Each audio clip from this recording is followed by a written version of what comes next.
como lagar ha pisado el Señor a la Virgen hija de Judá.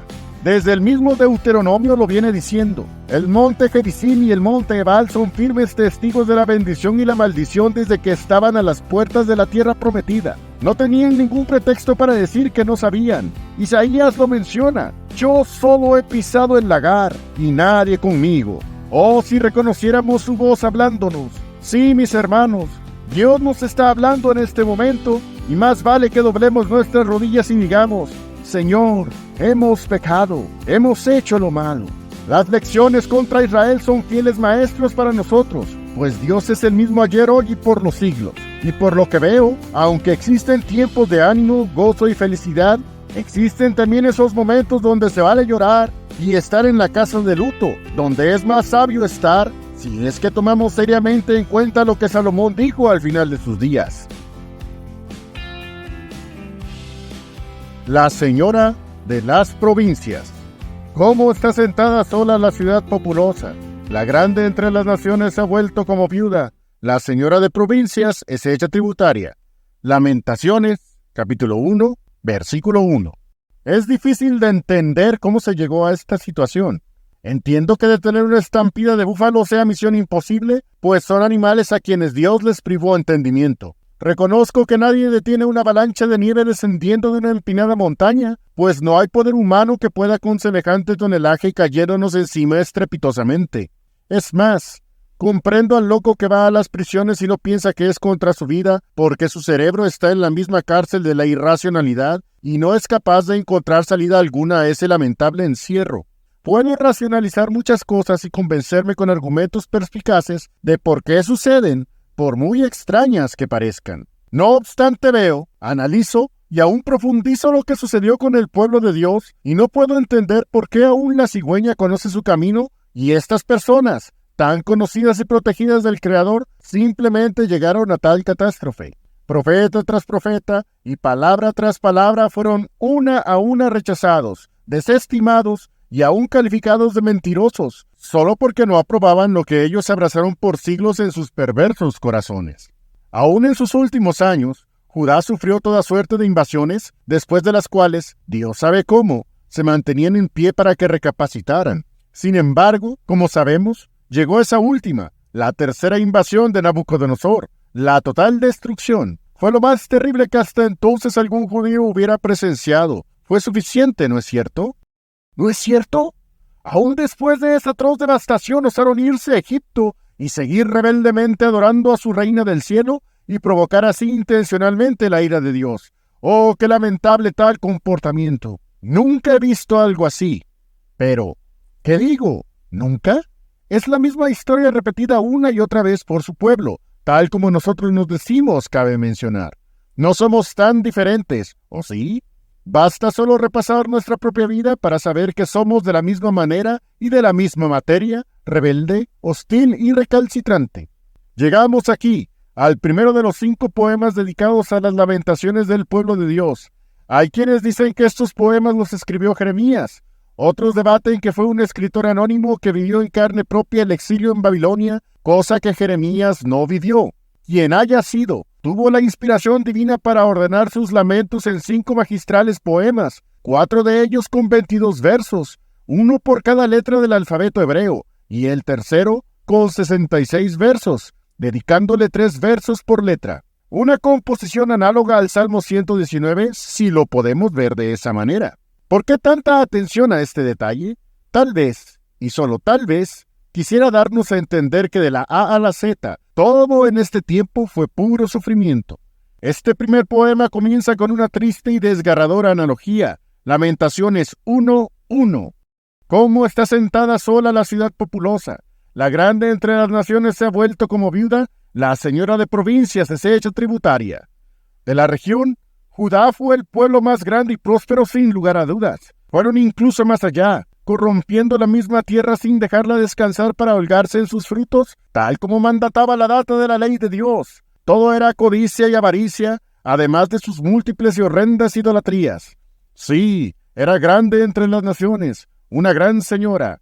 No sé cómo olvidaron que su progreso se debía a que eran una viña cercada en medio de un lagar y con una gran torre con un vigilante que siempre la cuidaba. Lo tenían todo con su Dios. El mismo Espíritu Santo reconoce el estatus que tuvo en su momento de esplendor, la señora de provincias. Los pueblos alrededor como Edom, Moab y Amón envidiaban a la glamurosa Judá y solo querían encontrar el momento oportuno para ejecutar lo que dentro de ellos consideraban su envidiosa venganza y soltar el torrente de burlas y carcajadas que reprimieron por siglos. Por fin llegó el siervo de Dios, porque así lo dice la Escritura, el gran Nabucodonosor y sus caldeos, e hicieron lo inenarrable, la devastación de la señora de provincias. ¿Cómo está sentada sola la ciudad populosa? La grande entre las naciones se ha vuelto como viuda, la señora de provincias es hecha tributaria. Y si esto dice la primera letra, Aleph, veamos qué más dice al recorrer el alfabeto hebreo, aunque no sé si deba usar el bisturí verso tras verso. El versículo 2 del capítulo 1 dice así: amargamente llora en la noche y sus lágrimas en sus mejillas. No tiene quien la consuele de todos sus amadores. Todos sus amigos le faltaron, volviéronse enemigos. Vean cómo la ciudad populosa confió en muchos amigos, aunque esa palabra, amigos, en este contexto suena algo sarcástica. ¿Qué amigo te abandona en tu peor calamidad? Y no solo eso, sino que se convirtieron en enemigos. Es más, leamos nuevamente la declaración del Espíritu Santo. Todos sus amigos le faltaron, volviéronsele enemigos.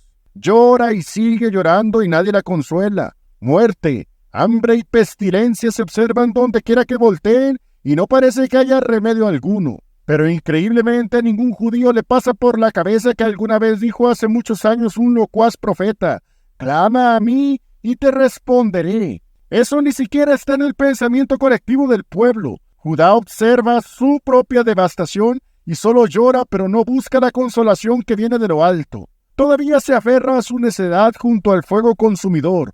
¡Oh, qué figura tan terrible es esta! Gente en el mismo infierno no pedirá misericordia a Dios, pues están eternamente necios. Pero Dios habla hoy a los vivos. Es mejor perro vivo que el león muerto, nos informa Salomón en su Eclesiastés. Dios nos habla a los vivos y nos dice, Lamentaciones 1:3. Fuese Judá a causa de la aflicción y de la grandeza de servidumbre. Ella moró entre las gentes y no halló descanso. Todos sus perseguidores la alcanzaron entre estrechuras. Es sin duda el momento más terrible que haya hasta entonces vivido Israel. De hecho, estamos en el libro más triste de la Biblia. No hay congoja que pueda igualar semejantes lamentos. Pero hay algo sumamente llamativo en todo esto. ¿Cuál es la razón de estas lamentaciones? Es algo que a lo largo de la misma humanidad se ha repetido una y otra vez. El ser humano es rebelde, muy rebelde. Nos gusta pecar. Es nuestro deleite y ambición. Desde que nos levantamos hasta que nos acostamos, y aún en nuestros sueños, nos revolcamos en la maldad. En el pueblo de Dios es, como mencioné, sumamente llamativo, pues a diferencia de las gentes en el mundo, ellos fueron advertidos por Dios innumerables veces, y aún así, simplemente rechazaban su palabra e incluso intencionalmente provocaban la ira del Altísimo. ¿No es para reflexionar semejante situación? No es entonces de extrañar lo que sigue en la lectura. Lamentaciones 1:5. Sus enemigos han sido hechos cabeza, sus aborrecedores fueron prosperados, porque Jehová la afligió por la multitud de sus rebeliones. Sus niños fueron en cautividad delante del enemigo. Lo leo y me quedo atónito. Son palabras muy duras y a la vez verdaderas emanadas de la misma boca de Dios. Porque Jehová la afligió por la multitud de sus rebeliones. Él mismo se encargó. No mandó a otro. No envió a su ángel como lo hizo en los días de Ezequías contra el terrible Sennacherib, ni tampoco fue Miguel contra Satanás cuando respondió la oración de Daniel. Para nada fue así. Fue el mismo Dios quien se encargó de que la señora de provincias estuviera desconsolada, y aun cuando son palabras difíciles de aceptar, esa es la verdad. No sé por qué el ser humano se niega a aceptar este tipo de realidades. Es un Dios amoroso, dicen. ¿Cómo puede actuar de esa manera? No lo puedo creer. Que sea lento para la ira y grande en misericordia no quiere decir en ningún modo que no castigue. Que la Biblia diga, Dios es amor, y que ame al mundo tal como Cristo mismo se lo declaró a Nicodemo, de ninguna manera significa que Dios no aborrece al pecador, ni que esté muy enojado con los que obran iniquidad y los que no quieren salir de ella. Lamentaciones 1:8. Pecado cometió Jerusalén, por lo cual ella ha sido removida. Todos los que la honraban la han menospreciado, porque vieron su vergüenza, y ella suspira y se vuelve atrás. Si no es Dios quien debe encargarse de ejecutar juicio y justicia, ¿quién lo debe hacer? Porque hay delitos que perseguir que todos hemos cometido, y la Biblia ha puesto incontables ejemplos de cómo es que se persiguen y quién da el pago. Pecado cometió Jerusalén, por lo cual ella ha sido removida. Hay algo más en estos pasajes, algo que también se vio cuando Jeremías era muy joven, tal vez cerca de sus 20 años. En aquella ocasión profetizó frente al templo de Jehová, y como era de esperarse, no lo escucharon. Él lloraba y rogaba por su pueblo, pero Dios dijo, Jeremías 7:16, tú pues, no ores por este pueblo, ni levantes por ellos clamor ni oración, ni me ruegues, porque no te oiré. Eso mismo me lo hizo recordar el siguiente versículo al continuar mi lectura en Lamentaciones. Lamentaciones 1:9. Sus inmundicias en sus faldas, no se acordó de su postrimería, por tanto ella ha descendido maravillosamente, no tiene consolador. Mira, oh Jehová, mi aflicción, porque el enemigo se ha engrandecido. Quien escribe, sea quien haya sido, evoca lo que el joven profeta dijo en aquellos tiempos del rey Josías. Mira, oh Jehová, mi aflicción. Y no es que Dios no la vea, para nada podemos hacer tan equivocada deducción. Como lo vimos pasajes atrás, Dios mismo aflige a su pueblo, y vaya de qué manera. Lamentaciones 1:11. Todo su pueblo buscó su pan suspirando. Dieron por la comida todas sus cosas preciosas para entretener la vida. Mira, oh Jehová, y ve que estoy abatida. ¿Saben qué es lo irónico? Que tuvieron la oportunidad de arrepentirse desde mucho antes que todo esto sucediera, y eso nunca pasó. Pero esta, mis hermanos, es la misma historia de la humanidad desde siempre. Adán y Eva solo debían obedecer una y solo una orden: no comer del árbol de la ciencia del bien y del mal. Ya saben qué sucedió. Sin embargo, en medio del huerto no había uno, sino 2 árboles. Interesante, ¿no? El otro, del que Dios no puso restricción alguna antes de su caída, era el árbol de la vida. ¿Pudieron haber comido de él y vivir para siempre? Sí, pero eso nunca se les ocurrió. ¿Ven lo que yo veo? Nosotros, aun cuando tengamos la respuesta frente a nosotros, de nosotros mismos no la buscamos. De nuestra cuenta, no queremos buscar a Dios, y nuestra incapacidad humana hace eso tan evidente a través de toda nuestra historia. El versículo que leímos menciona, todo su pueblo buscó su pan suspirando. Sí, es cierto, en medio de semejante hambruna provocada por el cruel Nabucodonosor, cualquiera grita desesperadamente al ver a sus hijos morir lentamente de hambre. Pero en todo esto, no vemos a su vez a este pueblo suspirando por Dios y clamando misericordia. Solo debían hacer eso, pero simplemente este pueblo no quiso. Y pues, ya que ellos no quisieron a Dios, Él no quiso perdonar. Puedo decir repetidamente que me cuesta mucho trabajo entender a estos judíos. Por un lado, puede que así sea. Por el otro, debo reconocer que hay algo dentro de mí que me hace comprender en algo tan recalcitrante oposición a nuestro Dios. ¿Quién se atreve a hacer enojar a aquel que puede destruir el alma y el cuerpo en el infierno? Aún hoy en día hay quienes retan a Dios a que se manifieste con su ira. No creen ni siquiera que existe y hacen de su vida una podredumbre aborrecible de la que solo basta esperar que nuestro Adonai corte el hilo de su vida para que se cumpla su insensato deseo. Y de la misma manera, puedo entender dentro de mí mismo nuestra manera de ser pecadores delante de un Dios airado. ¿Cómo no lo voy a entender si soy igual que cualquier pecador? Lamentaciones capítulo 1, versículo 12. ¿No os conmueve a cuantos pasáis por el camino? Mirad y ved si hay dolor como mi dolor que me ha venido, porque Jehová me ha angustiado en el día de la ira de su furor. Esa ira finalmente hace hablar a la que hace no mucho fue una gran señora, y ahora está clamando consolación. Grita a los que la pueden oír y dice: mirad y ved si hay dolor como mi dolor que me ha venido. Pero nadie la consuela. Eso es lo que quiso desde siempre, y eso es lo que finalmente le vino. ¿Dónde quedaron esas fanfarronerías cuando decían, Él no es y no vendrá mal? ¿Curaron esos falsarios la liviandad de este pueblo al decir, paz, paz? Yo solo veo lo que Dios advirtió con mucha anticipación. Lamentaciones 1:15. El Señor ha hollado todos mis fuertes en medio de mí. Llamó contra mi compañía para quebrantar mis mancebos. Como lagar ha pisado el Señor a la Virgen hija de Judá. Desde el mismo Deuteronomio lo viene diciendo. El monte Gerizim y el monte Ebal son firmes testigos de la bendición y la maldición desde que estaban a las puertas de la tierra prometida. No tenían ningún pretexto para decir que no sabían. Isaías lo menciona. Yo solo he pisado el lagar y nadie conmigo.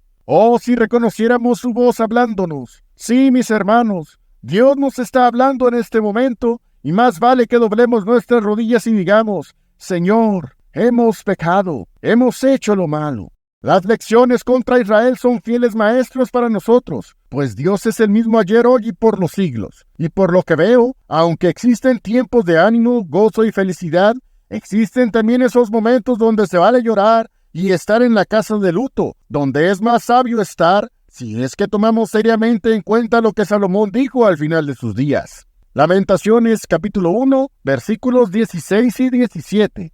Por esta causa yo lloro, mis ojos fluyen aguas, porque se alejó de mí consolador que dé reposo a mi alma. Mis hijos son destruidos, porque el enemigo prevaleció. Sión extendió sus manos, no tiene quien la consuele. Jehová dio mandamiento contra Jacob, que sus enemigos lo cercasen. Jerusalén fue en abominación entre ellos.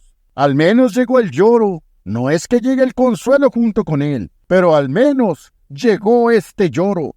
Tantos años que más bien se carcajeaban de sus mensajeros. Tanta burla salía de sus inicuas bocas, y nadie, ni un niño hambriento, ni un enfermo postrado, ni un anciano que decrépitamente se aproximaba velozmente a su tumba, ni quien siquiera pensara en mirar las cosas de arriba y no las de la tierra. Preferían a la Astarot de los sidonios y se decían que ella los hacía fértiles y prósperos. Baal era de quien decían, él es Dios, olvidándose que unos siglos atrás Elías Tisbita les había demostrado quién es ese inútil pedazo de piedra y quién es el gran Jehová. Pero ahora parece que hay una reacción. No sé si muchos o pocos fueron los que hicieron esto, o no sé si nada más quien está plasmando las lamentaciones. Miren cómo se oye decir de alguien, si es que Jeremías no fue quien escribió todo esto. Por esta causa yo lloro, mis ojos fluyen aguas, porque se alejó de mí consolador que dé reposo a mi alma.